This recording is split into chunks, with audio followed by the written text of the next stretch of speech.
মাধবকে ধরে উচিত শিক্ষা দিচ্ছে অগ্নি। সম্পূর্ণ জানতে ভিডিওটিতে একটি লাইক করে প্রথম থেকেই দেখতে থাকো। গল্পে শুরুতেই দেখা যায় কথা তো মাতুর কথা শুনতে থাকে। মাতু বারবার করে এমন কিছু বলতে থাকে ধাঁধার মধ্যে, যে কথা সার্কিট হাউসে এসে খাতায় কলমে লিখে সেই ধাঁধা সলভ করতে বসে পড়ে।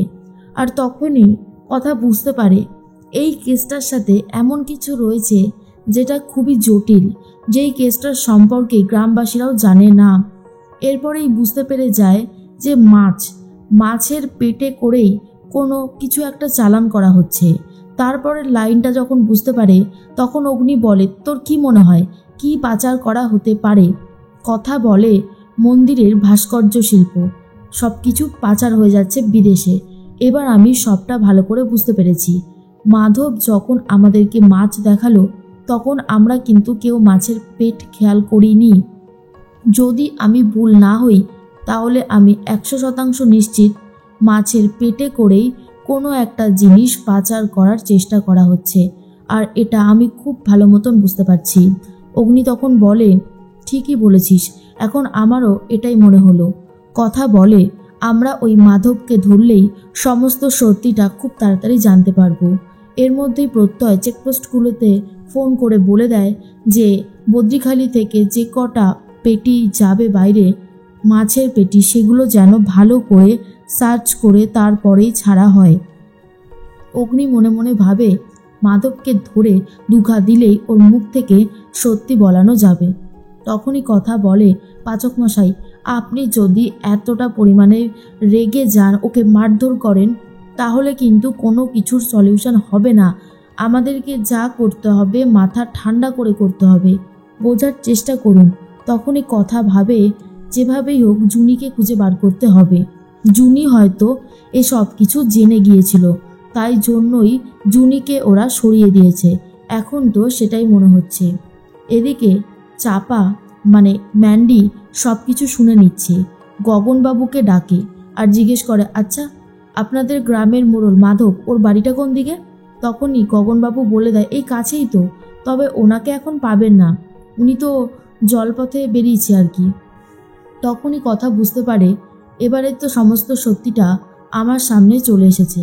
মাধব এই মাছের পেট কেটে তার মধ্যে স্থাপত্য শিল্প ভরে দিয়ে পাচার করে দেয় বিদেশে।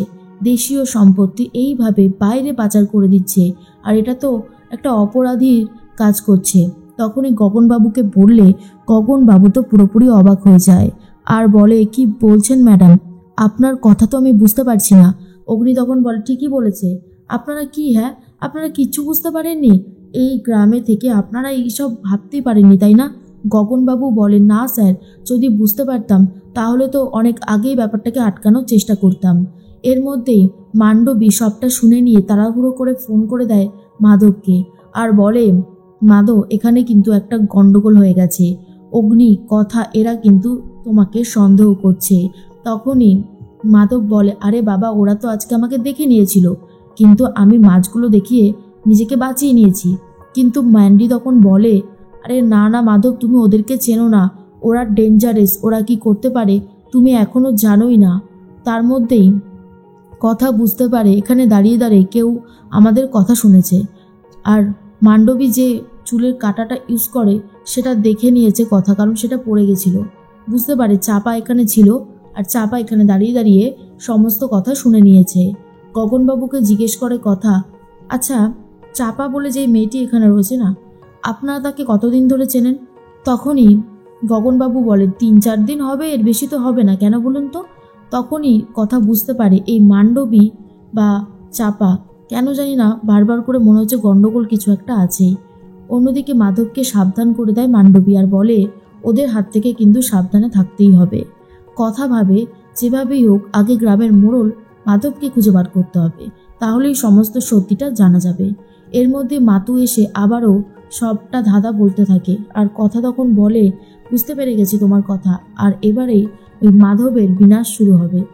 তখনই কথারা একটা ফাঁদ পাতে, গুন্ডাগুলোকে ধরে উচিত শিক্ষা দেয় আর তাদেরকে দিয়ে ফোন করায় মাধবকে আর বলে দেয় মাধবকে এখানে আসতে বলতে।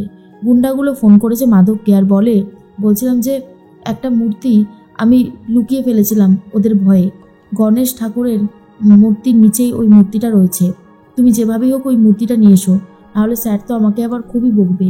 মাধব তখন বলে, এই শোন, আমি হলাম গ্রামের মোড়ল, আমি পারবো না এমন কোনো কাজই নেই, চিন্তা করিস না।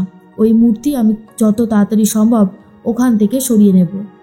এরপরে কথা বলে ফাঁদটা পাতা হয়ে গেছে, এবারে এসে ধরা দেবে ওই মাধব, আর আমরা ওকে ছেঁকে ধরবো। ওকে এমন উচিত শিক্ষা দেব যে ও কোনোদিন ভাবতেই পারছে না ওর জন্য ঠিক কী অপেক্ষা করে আছে। অনেক তো হলো, এবারে তো ওর ধরা পড়তেই হবে। তখনই অগ্নি বলে, ঠিকই বলেছিস। এদিকে গণেশ ঠাকুর বিসর্জনের সময় সবাই মিলে অনেক নাচ গান হইহুল্লোড় করতে থাকে, আর ঠিক সেই সুযোগে ছদ্মবেশ নিয়ে আস্তে আস্তে এগিয়ে আসে মাধব।